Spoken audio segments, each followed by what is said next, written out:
This week on Milk Street, Vegetarian, very, very easy. For something so simple, it came together fast. That sauce is so delicious. everything is wrong about vegetable prep. I think you'll agree. That's coming up. Stay tuned.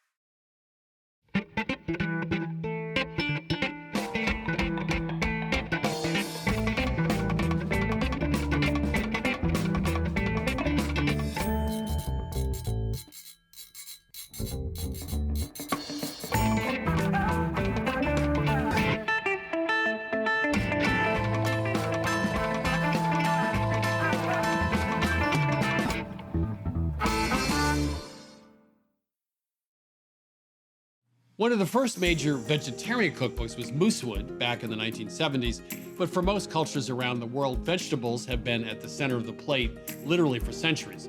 So we begin with an Indian-Spiced Butternut Squash Soup, inspired by cookbook author Sri Rao, then a recipe for lentils with Swiss chard, and then we finish with cauliflower steaks with Chipotle-Cashew Sauce. Please stay tuned. Funding for this series was provided by the following. That meal. You sautéed, you seared, and you served. Cooking with All-Clad. Bonded cookware designed, engineered, and assembled in the USA for over 50 years. All-Clad. For all your kitchen adventures.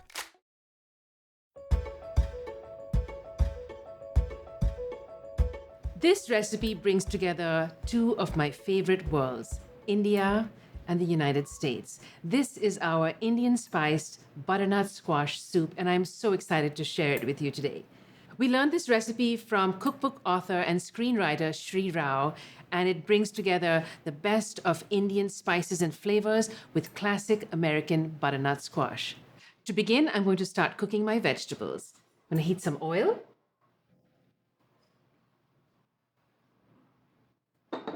In goes my butternut squash.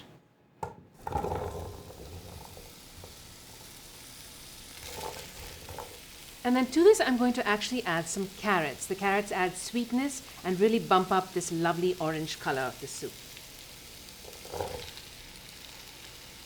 A little bit of salt. And I'm going to cook this for about 4 minutes.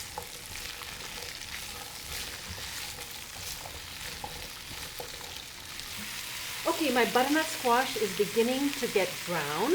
I'm going to add my onions now.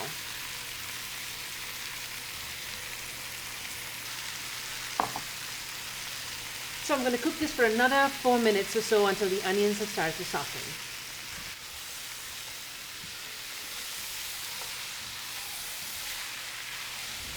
So my onions have softened, and I'm going to add some of my favorite spices from my spice box.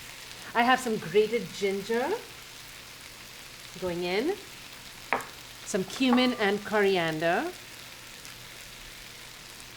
1 to twin powers. I have cayenne and salt. Now these are ground spices, so it's important you don't add ground spices directly to hot oil. These are going on top of my vegetables, and the heat and the oil are going to bloom those flavors straight into the dish. So it's just going to take 30 seconds for this flavor to bloom. I can smell it already. It's fragrant, wonderful. And I'm going to add some water.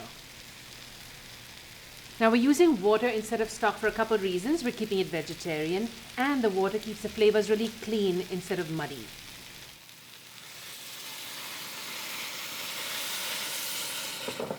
Great, now that that's done, I'm going to bring this to a simmer and cover and cook it for about 10 to 15 minutes until the squash is tender. So my squash is cooked. I'm going to turn off the heat and take off the lid so it can cool. And while the soup cools, I'm going to move to another member of the squash family. I'm going to toast some pumpkin seeds. A little bit of oil. I'm adding some cayenne,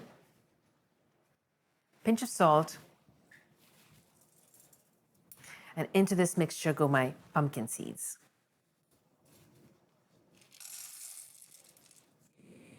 You want to make sure you keep stirring these very evenly so they don't burn.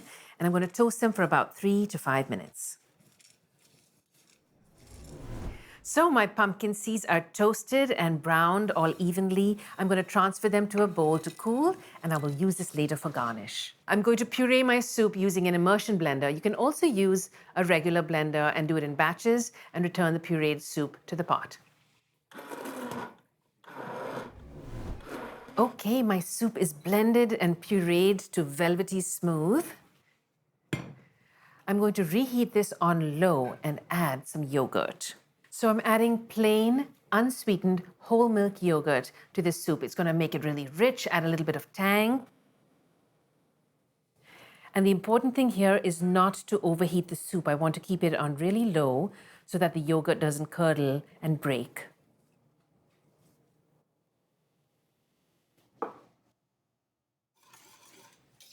Okay, my soup is looking great. I'm ready to serve this and taste it.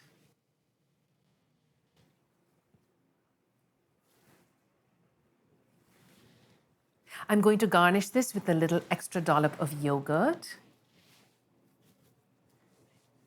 And I'm going to add some of those toasted pumpkin seeds for some crunch and texture on top. Let's see.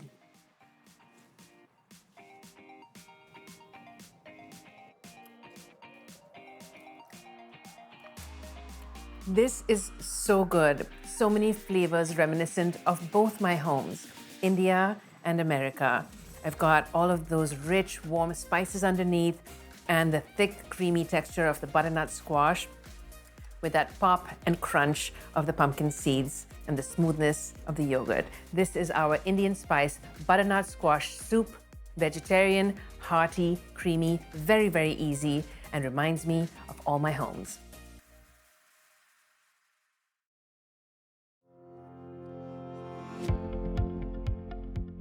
So I like really great, fresh vegetarian options that have a lot of depth, a lot of dimension. And so today I'm going to teach you all how to make the lentils with Swiss chard and pomegranate molasses. It has so many awesome notes and textures, and it's sure to be a winner on your dinner table. First, I'm going to start off by stripping my stems of chard. Some folks like to use rainbow chard for color. If you can get it, awesome. It's just a way to make your dish sing. Got my stalks stripped. I'm going to set them aside for just a second. And I'm just going to roughly chop these chard leaves and put them into my bowl. I want pieces that are about 3/4 of an inch wide, but you don't have to be a scientist about it.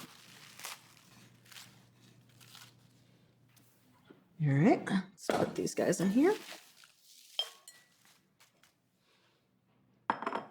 So now for the stems, we're actually going to quick pickle them in a little bit of lemon juice. That's going to make this a little bit brighter and also give it a lovely crunch. So I'm just going to slice these super thin. And if you look at the color of the chard, it just looks incredible in the dish, really offsets all the other components, and it should offer us a bright little zip. That looks pretty good. So I'm going to put my thinly sliced chard stems into this little bowl here. And to pickle them, I'm going to want an acid. So in this case, I'm going to use lemon juice because it's bright, it's fragrant, it's going to bring out a lot of the high notes in this dish. And when combined with the pomegranate molasses, it's going to be awesome. So I'm going to juice up a lemon over here and give it a quick slice. I have learned that you can get a little bit better of a yield by lopping off the top too, just so. So I'm going to put this in. Give it a squeeze, let it drain out. Second half.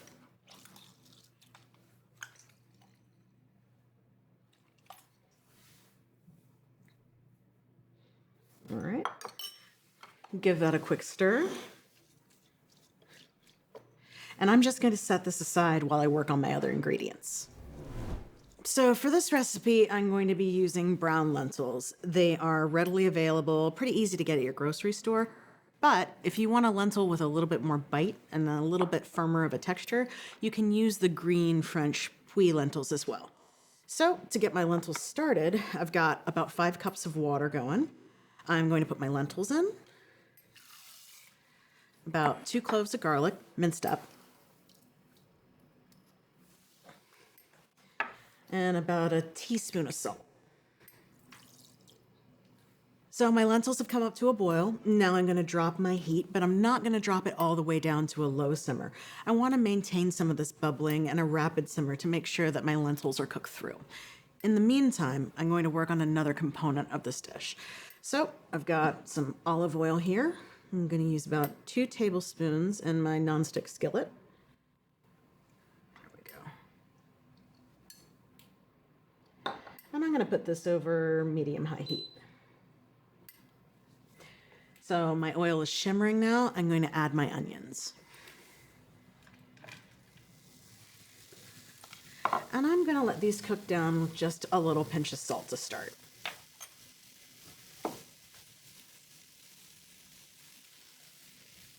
So I want to cook these onions on medium-high heat for just a few minutes, about 3 or 4, just to get them translucent and softened.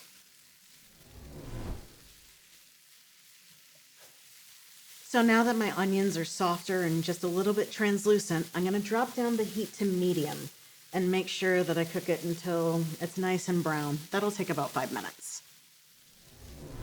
So my onions are now nice and brown.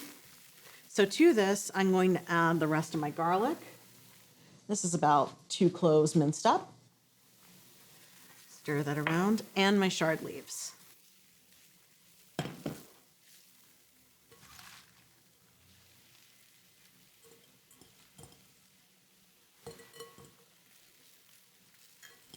All right. I'm going to cook this for about 3 to 5 minutes. I just want my chard leaves to be wilted down with my onions and garlic. In the meantime, I'm going to go drain my lentils. So I've got my lentils all tender, drained off. I'm going to add my chard, onion, and garlic mixture into the bowl.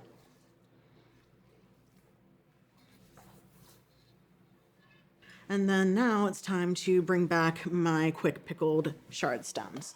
I'm going to use a slotted spoon and drain these off from the remaining lemon juice.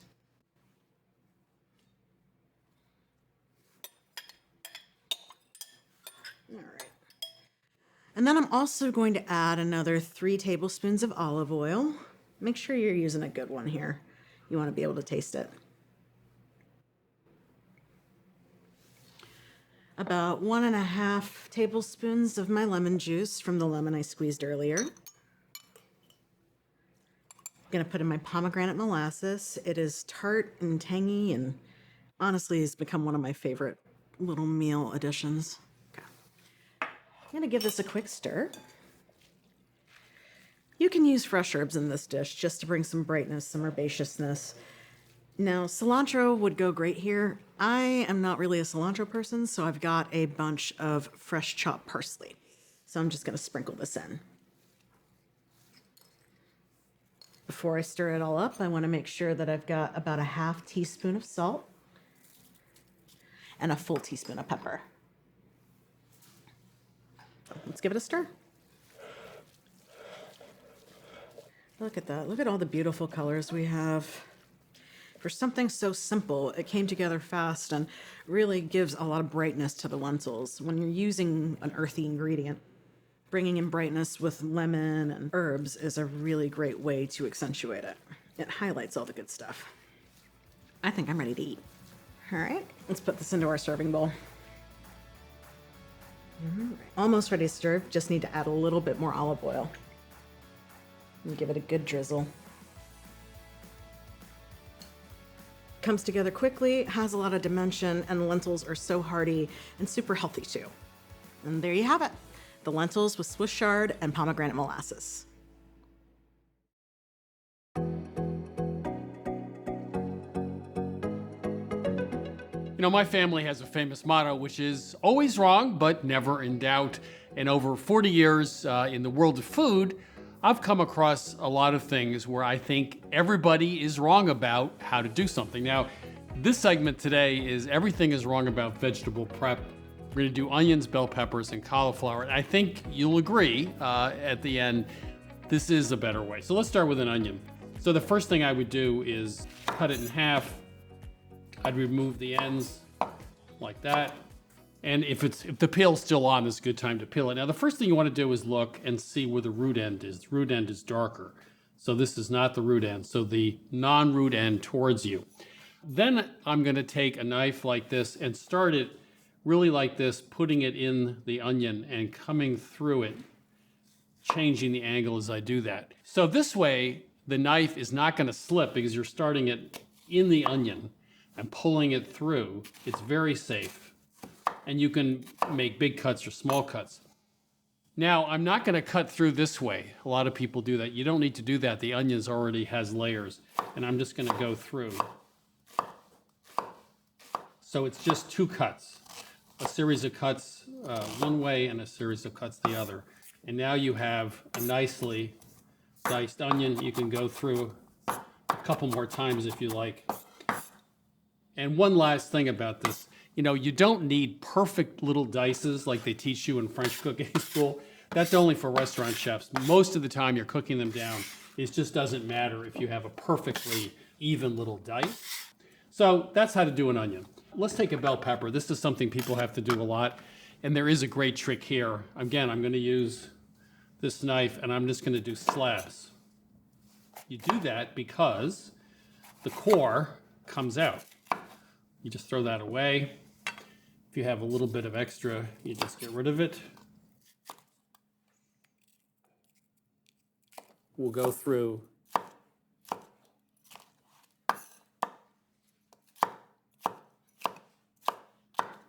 So this method, you get rid of the core really easily. You have nice slabs of peppers to work with, and it's really easy then to cut them into a dice. So we'll just cut across.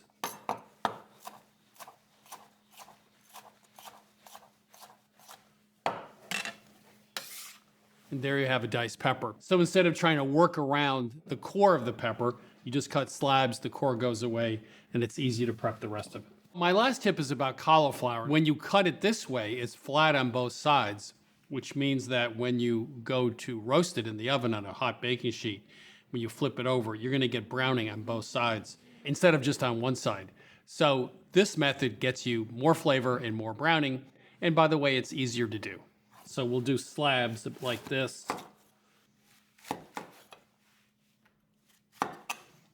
And now we can just break the pieces apart, get rid of any of the root there.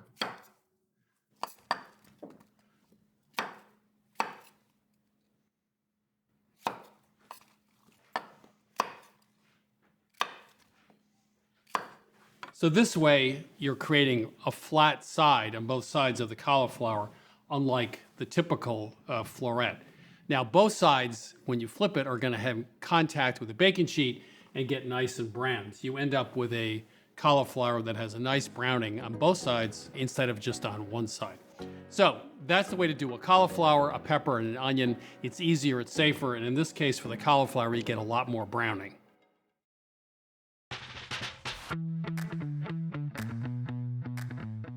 This recipe for cauliflower steaks with Chipotle-Cashew Sauce proves that even vegetarians can have steak if they cut them from a whole head of cauliflower, which we're going to show you how to do to get thick slabs that don't fall apart. Those slabs are seasoned and roasted at high heat and then served with the flavor-packed sauce inspired by Chef Alex Stupak's recipe for his smoked cashew dip. Our sauce gets tangy brightness from lime zest and lime juice. It gets deep smoky heat from the chipotle chilies, and it gets a good amount of crunch from roasted cashews. So, to cut those cauliflower steaks, you need 2 whole heads of large cauliflower. They've been trimmed on the bottom, but the core has not been removed. That's important. You need the core in there to help hold the steaks together. So we'll set this bottom side down and cut them exactly in half from top to bottom. We'll do that to both of them. Okay. And then, looking from the inside, that's going to be one side of your steak slab. We're going to cut 1.5 inches away from that, straight down. And there, you have a nice big meaty cauliflower slab. We'll put that flat side down here. We'll do the same to the other side. Good. Put that there and go to our other head of cauliflower and cut 2 slabs from there.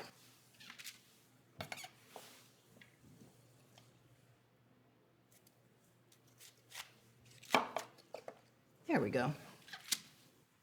So we have these on a piece of parchment on a sheet tray. No oil is needed because we are going to brush the steaks with a little bit of oil on both sides. This will help the seasonings adhere. Like that. And then we will brush on like this. Okay. Now, the seasoning is very simple. It's a little bit of salt and pepper and some paprika. That's it. The sauce that we're serving with this later has a lot of different flavor in it, so that you keep the seasonings very simple here. What's nice about this is really a technique. It's a technique for making roasted cauliflower steak. The seasoning is very simple. You can then take a variety of sauces and serve it with.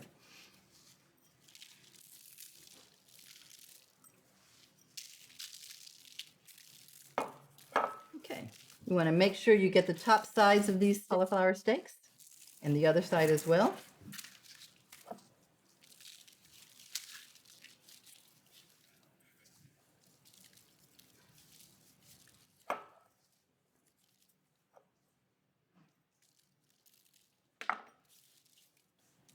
Great, and a little bit left over, just sprinkle it right over the top. Okay, these are seasoned and ready to roast. We have the oven at a very high heat of 450 degrees. These take about 25 to 30 minutes to become just tender through the core, and you can test that with a skewer. And about halfway through that time, you want to turn them over to the other side. While the cauliflower finishes roasting, we will make the sauce. We'll start with 1 clove of garlic, and we'll grate it finely. And then we'll grate the lime. We need about a ½ teaspoon of lime zest. So that will probably be about half of this lime at this size. That looks good. Okay. Then we're going to juice the lime, and we need about 2 tablespoons.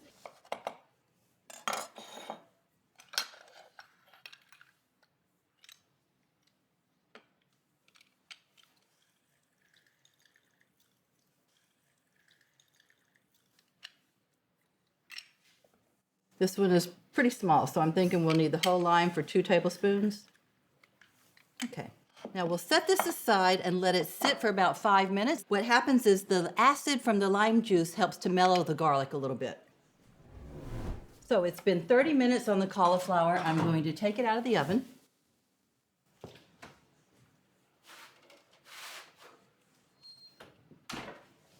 You can see these perfectly roasted steaks.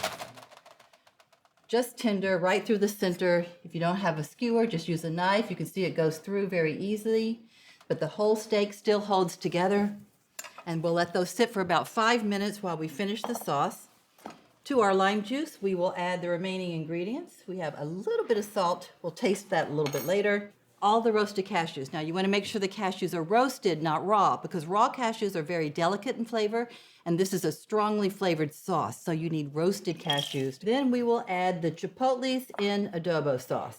Now these are canned chipotles. They're already packed in the adobo sauce. This is a very smoky chili, so the sauce is beautifully deep and smoky. They are also pretty darn spicy. So you can adjust the spice level to your preference by how much chipotles and adobo sauce you use. This is 2 chipotles and 2 tablespoons of adobo sauce.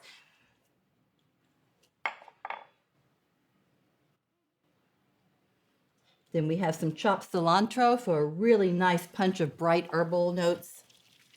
Get that mixed a little bit, and then we will add the olive oil.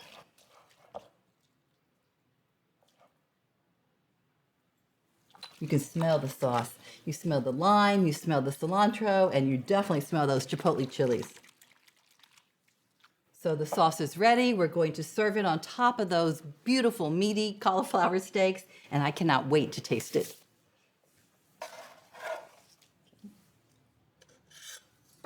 See how well that held together?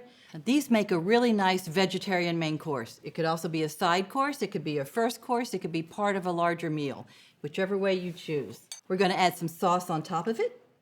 Right as we serve it, people can help themselves if you want, or you can just put it on and spread it out however you like. Top it with a little more fresh cilantro. And if you'd like, a little extra squeeze of lime.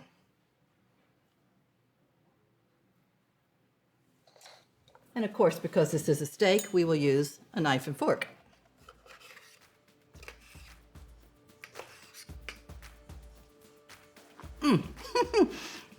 That sauce is so delicious. It's bright and tangy.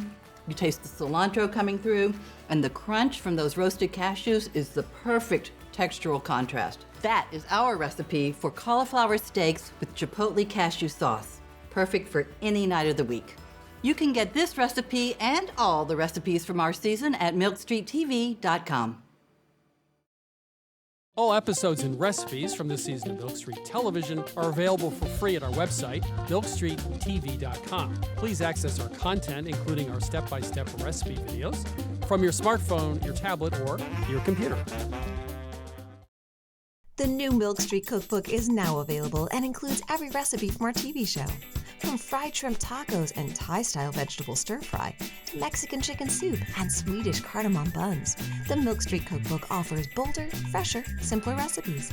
Order your copy of the Milk Street Cookbook for $27, 40% less than the cover price, and receive a Milk Street tote with your order at no additional charge. Call 855-MILK-177 or order online. Funding for this series was provided by the following. That meal. You sautéed, you seared, and you served. Cooking with All-Clad. Bonded cookware designed, engineered, and assembled in the USA for over 50 years. All-Clad. For all your kitchen adventures.